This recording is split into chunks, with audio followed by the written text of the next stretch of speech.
Welcome everyone to Pit Stop Vibes, and today I'm joined by Joe, Mungera and Tony, and we're going to have amazing conversations around Millennials, Generation X, and we're really going to just try and unpack this whole conversation. So to kick us off, Tony, we keep saying there are 4 generations in the marketplace that are currently in the organizations today. But what 4 generations are these? So we say baby boomers, we say Gen X, millennials, and Generation Z or Z, depending on where you went to school. So break down what the age groups are. In terms of age groups, I would say the baby boomers will come all the way up from the 1945s all the way up to around 1976 or thereabouts. And then you've got the Generation X coming in until somewhere in the 80s. Then the Millennials taking up from around, say about around 89 or so. Then the Generation Z are the ones who are the 20-year-olds at this particular point. These ones who are just now slowly transitioning from campus, some of them, or colleges for some of them, and into the work environment. Cool. So what are some of the traits we've seen in these generations that are very evident? So whether it's Gen X, Millennials, Gen Z, what stands out for you guys? Go ahead. Okay, maybe I'll speak about Millennials. And maybe I would have a bit of different definition from what Tony has, yeah? Because for me, I see Millennials as being the guys who are born from around 1980 to 2000. So there is a 20-year kind of, difference there. And I was just sharing with these guys, earlier that I had somebody the other day sharing and saying, millennials, these guys are so entitled at the workplace, they are lazy, they don't work hard. And this guy is just around 38, and I told him, do you know millennials will be 40 next year? So if you're watching this, we're in 2019. So next year will be 2020, yeah? But for me, millennials would be really a group that came up when we are tech savvy. So these guys are very exposed. When you talk about just being aware of their surrounding environment and what is happening, these are the guys who are not afraid to call out even their leaders and their bosses at work. The likes of Boniface Mwangi, if you're allowed to mention, these are guys who are activists. They know what is their right, and they will actually not be afraid to demand it and ask for it. So this might sometimes come through as being rebellion, and not wanting to conform to the rules and the system as it is. But these guys really have grown in a place again where we're living in a global village. So they're exposed, they know what is happening in other continents, there's a lot of cross, cultural learning and all that stuff. Yeah, and these guys are also very social. Their social networks are very out there. And so, I was just thinking to myself yesterday that normally, for the Gen X's and baby boomers, they waited for other people to validate them and say, I see Josephine and I think I like their work and what they're doing. But for millennials, they're not gonna wait for that. They will self-validate. They'll be on their social media every day and kind of on your face reminding you, hey, by the way, I'm here, I still exist. And I kind of tend to think that also works for, the employers, because if I'm on social media and I have 5,000 followers, 10,000 followers, that by essence means I am also giving, some clout and some push to the company. And that is why even for me when I'm hiring, and I know many companies are doing that nowadays, you want to check out, the person's social media. How is your Instagram, presence like? How is your Facebook? How is your LinkedIn and all these things? So we are living in such a world. And so millennials, I think, have been very misunderstood, but they are guys who are really, they are with it. I think, they appreciate work. Just look at it differently. If you allow me maybe to say this point again, we are coming from that mentality of 8 to 5 jobs. You won't, tell a millennial to stay in the office from 8 to 5. They are asking, okay, what is a goal to be achieved at the end of the day? do we have to be seated here 8 to 5 for us to achieve it? And so you're finding a lot of guys working online, guys working from home. I know different managers who are actually working for big corporates, but they work from home. And so they want to be in charge, of their time. These are guys who are also, into that kind of side hustle mentality.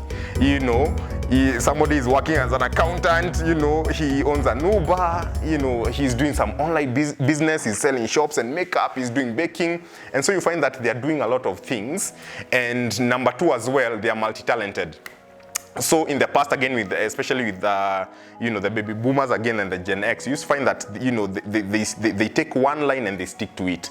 So if I'm a teacher, I've gone to TSC, I've done my thing, I'm a teacher all my life. I'm a public servant all my life. But for millennials, then you're finding that people are multi-skilled and multi-talented.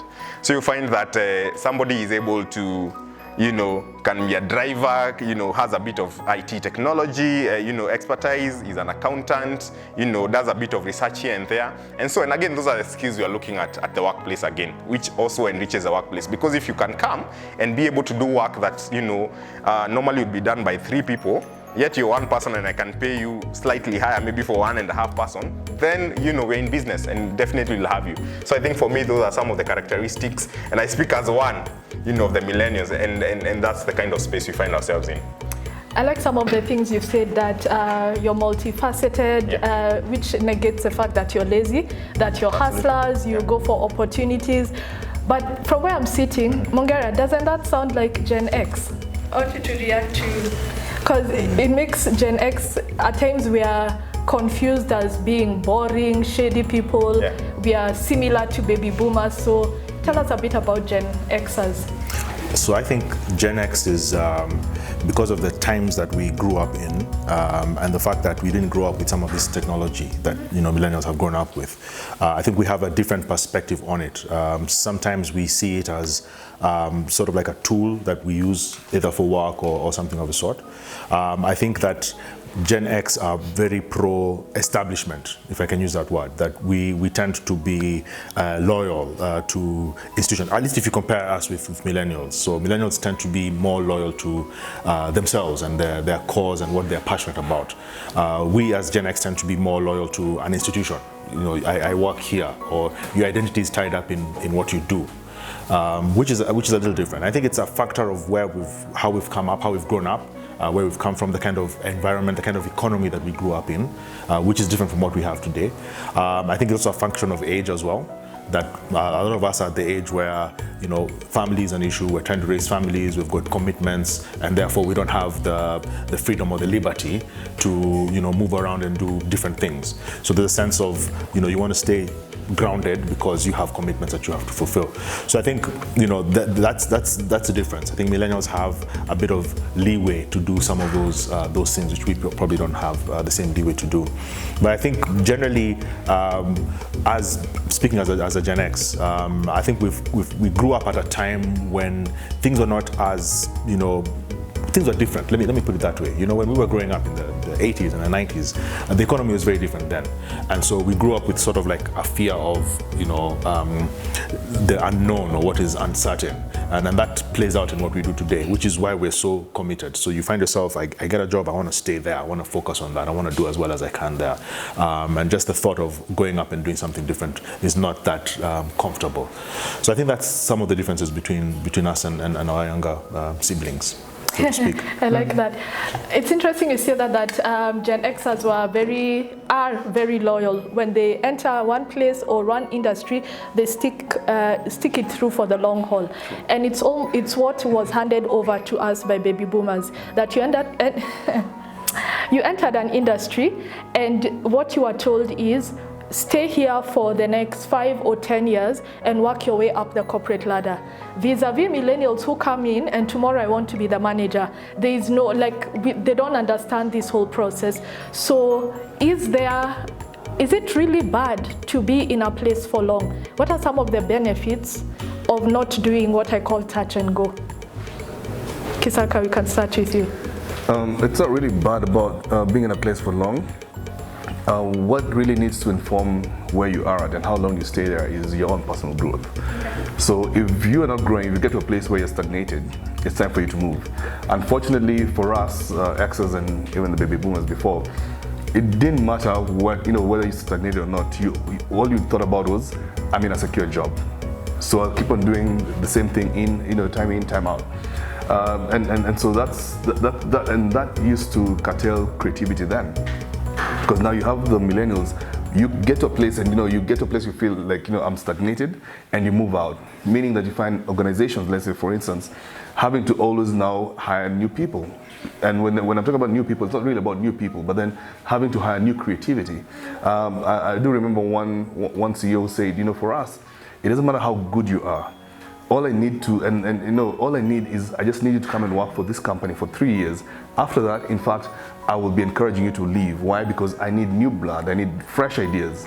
So you see, that company have kind of understood that, you cannot allow people to stay there just because that they were good 5, 6, 7 years ago, and you're holding on to them and calling them talent. They might be talent, but not for you anymore because you've overgrown that, right? I look at it, and as you're talking, I was just thinking about it and saying, when we were growing up, getting something like a credit card was next to impossible. You had to jump through hoops. You had to do, you actually really had to just go through a miracle to get a credit card. Right now, you're having millennials who are in school and they've got like 3, 4, 5, 6 credit cards, and it shows you that they're willing to take risks. Because back then we were like a credit card I don't want. I fear credit cards. These guys are taking risks, but as they're taking those risks, you can see how far they're going ahead with creativity, with development, with everything else that they're doing. So it shows you that it's never really a good thing to stay at a place for too long. And somehow it's really working for the millennials, and it's bringing that place to where now even Generation X's and even some baby boomers are now kind of also changing and transforming and starting to ask themselves, what else can I do? Back then it was, you had one job and that's all you did. You can hear even the vocabulary these days, side hustles. I've got side hustles, I've got this and I've got that. So if you ask someone, what do you do? They're not even able to explain to you what they do now because they've got so many things that they're doing. Before it used to be, I'm an accountant, I'm a clerk. In fact, jobs like clerks, I don't even hear about jobs like clerks anymore. Because right now someone will tell you I'm a business person, I own this, I own a cyber cafe, I've got a taxi, you see, things are changing, so you cannot afford, even for yourself, to stay in one place. And so it comes back to, as an individual, am I growing? If I'm not growing, then I've got to do something about it, which was not there when we were growing up back in the day. I like what you said. So there's this quote that says, do not throw the baby out with the bathwater. So in as much as we're in this day and age and we're celebrating the fact that millennials are with it and they get it and they are more relevant because they are easy to adapt and they embrace change readily, what are some of the values that are timeless? Because there are certain things I believe that the older generation had that millennials just don't get, that are stopping them from going to reaching a certain level. Yeah, let me chime in. I think one of the values that is timeless, that will never change, is the value of excellence or of hard work. That no matter what you do, no matter what industry you're in, for you to succeed, you have to put in the time. You have to work hard. You have to put in the effort. And growing a brand or an organization or a career is a long-term prospect, something that takes time. I don't know that millennials get that. I mean, from my experience, there's that sense of, you want things to happen quickly, which is okay, but there's a sense of hard work, the sense of the grind, the growth. That even if you're starting a brand, even if you're doing something that's like a side hustle or something that's not a big career move, it still takes time to grow, and you have to put in the effort, you have to put in the work. It doesn't happen overnight. Because I want this to be very practical. To your point, how does putting in time look like? Because then it cancels out what Joe was saying earlier, that you want to do things quickly and on the move.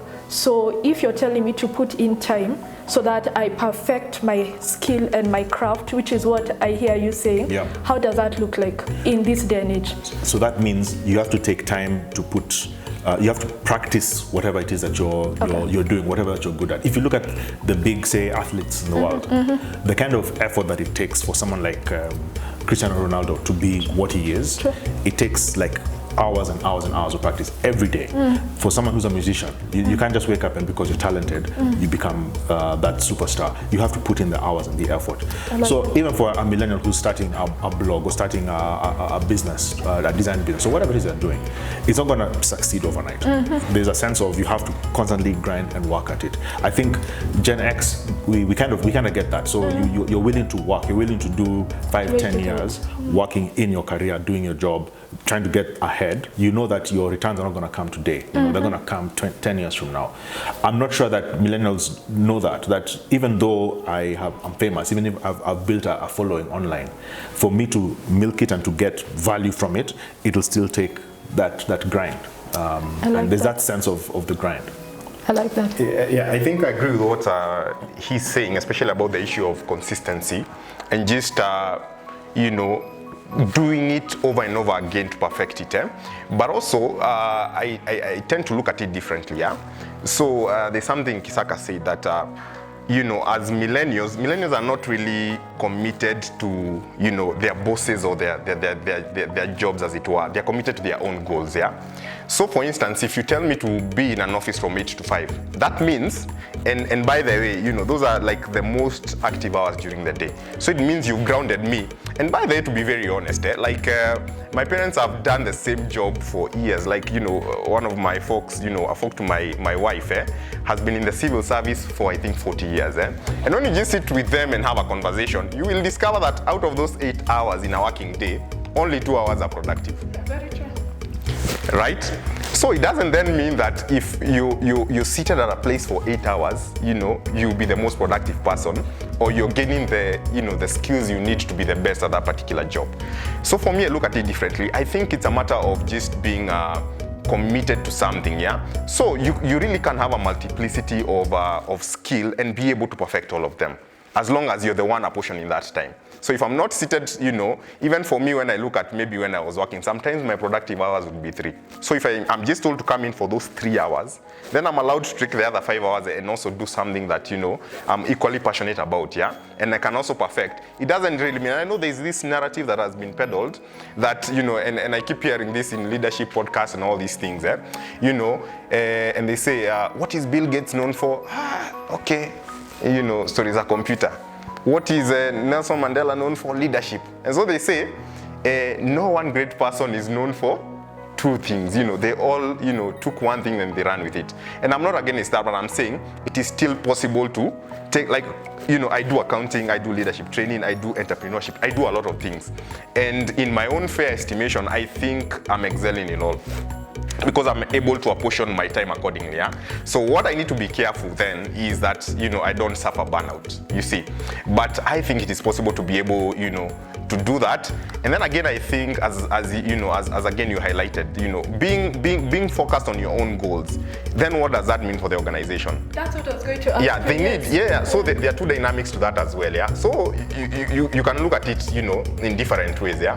Of course, you won't be, so if you stay for, in a place for a few years, that means organization is spending money to keep hiring and training, right? So there's a budget attached to that, But then again, I'm not dispelling the fact that there's experience that comes with longevity. So if I'm at a place for 30 years, kuna venye naeza fanya job, that nobody else can do.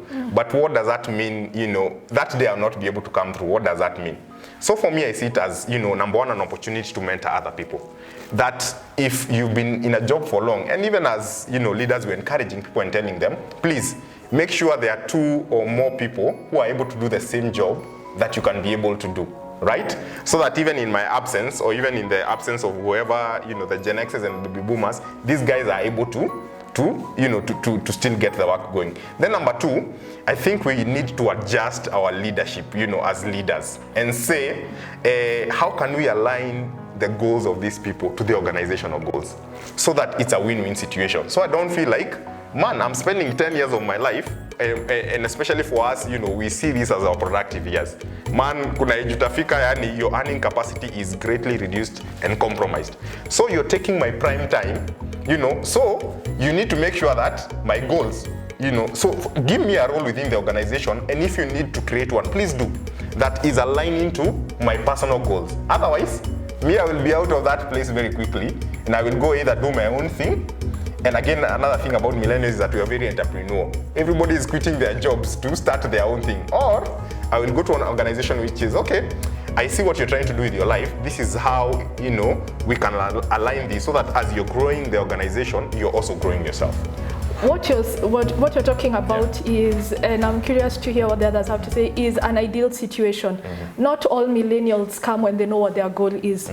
Right? So what you're describing is millennials who are coming into the workspace. I know what my goal is, so that at the point at which I'm doing this interview, I hear what your job description is, and I tell you my goals, and then we meet halfway, so that depending on the culture, I can declare what my other side hustles are. So that then if it's an 8 to 5, like you're saying, I can tell you 8 to 12 every day, I'll give you my best time. But in the afternoon, give me leeway 2 or 3 days to follow this other dream that I'm doing. But then it will somehow still add value to this organization where I am. But that is easier said than done.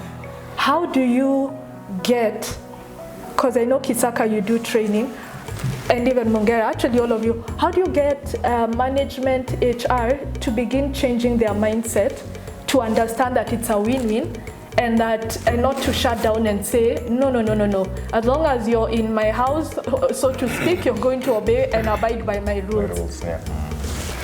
All right, there's a time I worked for a company,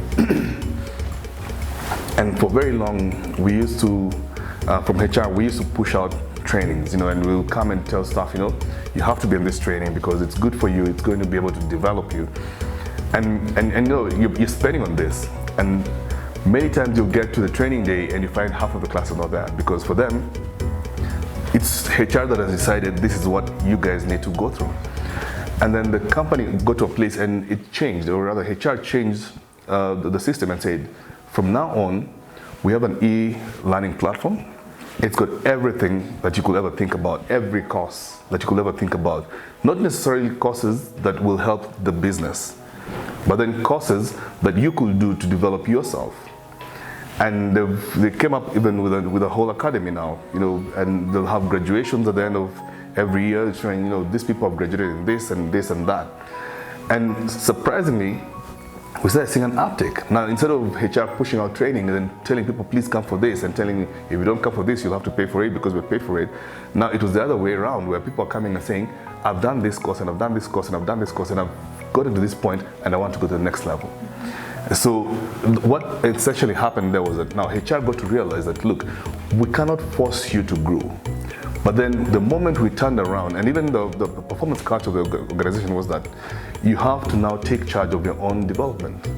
So at the end of the year, you'll be asked, what have you done in this year? How much have you grown in this year? And it's not, you cannot come and say, but HR did not give out any trainings. You're told the whole platform is there.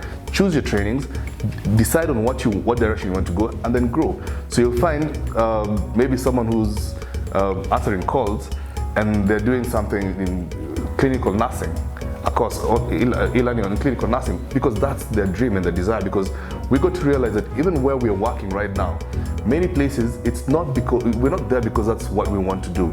We're there because that's a means of earning income. But then that's not our dream. And now what the organization did was that it allowed people now to pursue their dreams as they're earning and working in that organization. And so it also boosts the morale, because see, I'm working here, but I know I need to ensure that I'm performing well so that I stay in the company, because again, they've got this culture of it's a performance culture. So you'll find that maybe always the 10%, the lowest 10% are always being asked, okay, we're sorry, you'll have to leave the company. So everybody is always striving to ensure that you stay in the company. How do you strive to ensure that you stay in the company? You have to work hard. And as you're working hard, you're also having the other opportunity of pursuing your own goals and your own dreams and your own hobbies. So that, there was a guy who used to answer calls, but then he's a good MC, and he would always be able to bring guys together. So anytime they were having team buildings, small team buildings, he'll be told, can you facilitate for it? As when he was working there, and he developed that that strength to a point that at some point he left the company and started his own company for team buildings and trainings. And interesting enough, now the company hires him and pays him a lot more to come and now do team buildings for this company. See? So he took that upon himself and said, this is what I love doing. So I'm going to be answering calls, yes, but this is what I love doing. And because I'm being given the opportunity to grow in my area, I will do my best for them in what they want me to do. And then I will develop myself in my area until the time that I'm ready to move out. Right. I love that. Can I add to that? Yes. and then we are unfortunately running out of time, so we're going to have to wrap it up in the next 2 minutes. Okay. But go ahead. So what I wanted to say is, it's one thing to have passion, and it's another thing to have skill. Okay. So passion is a good thing to have. It's a good thing to, and passion then drives certain activity, certain direction, but passion is not enough. What companies pay for, what clients pay for is value, and that value is because of skill. So like Tony is saying, you can be good at something, or you can be interested in something and passionate about it, but if you're not good at it, and if you're not skilled at it, then it's just an interest, it's a hobby. And so being able to bridge the divide between passion and skill through practice or through exercise or through some sort of engagement on a regular basis is what makes a difference. And even for Gen X, you can be passionate about something, but you choose to pursue something else, or you're very skilled at a certain area which you're not passionate about. Sure. So being able to bridge the divide between passion and skill is really where what matters, and clients will pay for that. And I like what you're saying, because Gen X, you are taught to focus more on the skills and perfect it and become perfect at it. Later on is when we are told, by the way, your passion, your hobby, you can also earn from it. So we are now learning how to juggle both of them, and that's when you find someone realizing, wait, I don't have to be a lawyer only. I can wear a different hat. So I like what you're saying. It's learning the art of balancing both, because as they say, passion doesn't pay bills. Yeah. It's interesting because I wanted to speak to that fact. And you notice that for mostly Gen X, they came from a skill, point of view. Your dad has told you, you can either just become an accountant or a lawyer. Like, I remember even you were being told there are only 5 professions: doctor, engineer. You remember that kind of narrative, yeah? Teacher, lawyer. Teacher, lawyer, doctor, engineer. I can't remember the other one, yeah? And it's almost like everybody now was pushed into that trajectory. You need to be in one of these 5, yes. And so anybody who had any passion in drama, and any art, DJ, is like, hey, no. You see. But now look at millennials. They are refusing to fit into that mold. True. They are saying, this is what I'm passionate about. I will follow it, and I am sure, it will, turn around and make me some income someday. And for me, I always look at it this way. It is always better to work from a passion to kind of, skill than skill to passion. Because, and somebody says something interesting, Yes, someone said that most heart attacks happen on a Monday. Because everybody's going to a job they don't feel. Man, we don't feel this job, but you're going to it because we are making a living at the end of the month. But because you're not passionate about. I mean, we should get from that place of TGIF. And that's why people celebrate, or you should see memes on Instagram on Friday. Dancing people, thank God it's Friday. Because guys are like, we can't wait to get out of this office. But I'm like, we should move to TGIM. Thank God it's Monday. I can't wait to get to that office at 5 a.m. because I'm very passionate, about what I'm doing. I have a question. Yes. Is passion, are you born with passion? Is it caught? Is it taught? Well, passion cannot be taught. It's something I think which is very inherent. Like, it's something you just, and for me, I usually define it as something that wakes you up at night. Something that, I usually ask a person, when you're having these discussions, people say, okay, what can you do for free? Me, I don't ask that. I ask people, what can you pay to do? Like, usikie tunaenda kucheza ball. Hata ulizi, nitalipo unasema, no, I will pay 5K to go and play that piano or that ball, because it's something that is burning inside you. It is a passion, and that's what it is. So I don't think passion can be taught, and that is why it is very important. It is something that comes naturally to you, and you can easily be able to monetize it. And you can see now the thinking is very different, and we're moving from these 5 professions and saying, and 10 years ago, I'm a social media influencer. What is that again? Go back to school, do something that, I know people who are earning $1 million, and I'm not even exaggerating, because I had to ask one of them, show me your bank statements, $1 million a week from social media influencing. Now, even if you're seated in an office earning 50K for 2 years, will you get that money? Absolutely not. Absolutely not. And you're working from the comfort of your house. Why? Passion. But my side hustle will supplement. That's what I get to. Well, it's debatable, yeah. So yeah, so my thinking really is that. I want to thank Joe, Mongera, and Tony. That has been amazing conversation. We are definitely going to carry on. I'd like you to follow us on our social media platforms at Pitstop Forum on Twitter and IG and Facebook, and keep it locked because this conversation is not done. We're going to keep talking, and part 2 is next, so be sure to watch that. You can follow us, ask your questions, and be sure to use the hashtag #InterGenConversations. Thank you and see you next time.